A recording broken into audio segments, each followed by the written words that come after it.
I would like to thank all the born-again Christians who have been writing to tell me how much they are looking forward to my eternal torment in the flames of hell. It is nice to know I am in your prayers.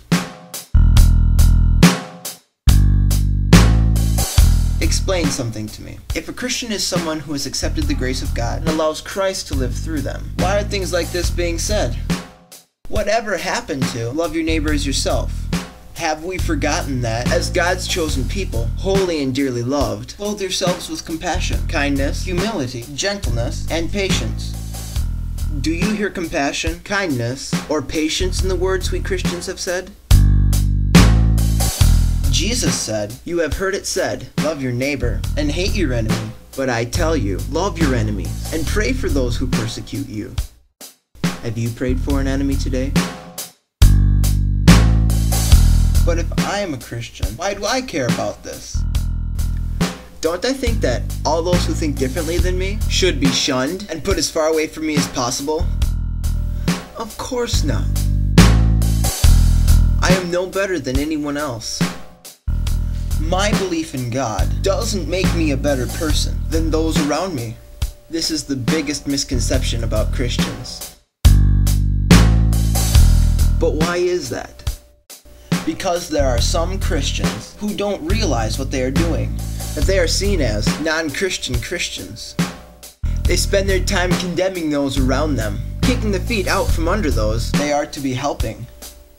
These are the Christians that are seen. Are you ready for a change?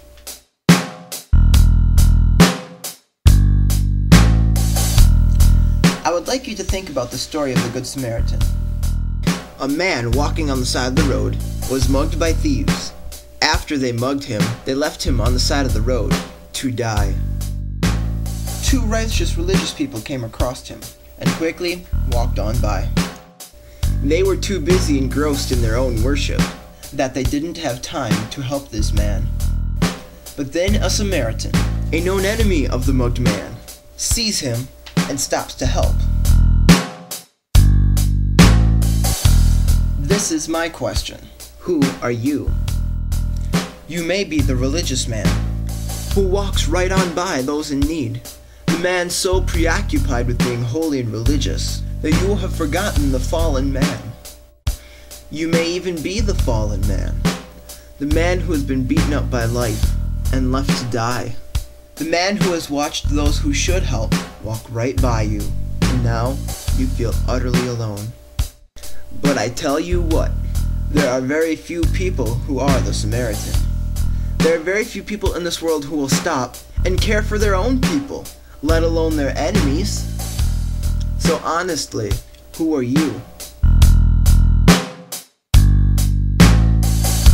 To all Christians out there, including myself, I challenge you to be a good Samaritan in the lives you live. Some of us have been religious men for far too long. It is time for us to see the man on the side of the road and lend him a hand. To all those who aren't Christians, I challenge you not only to be a good Samaritan, but to search out those who really are.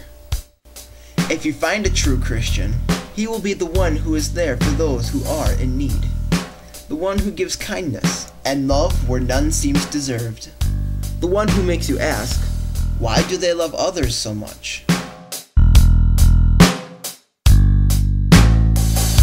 So now the question is, when will you change?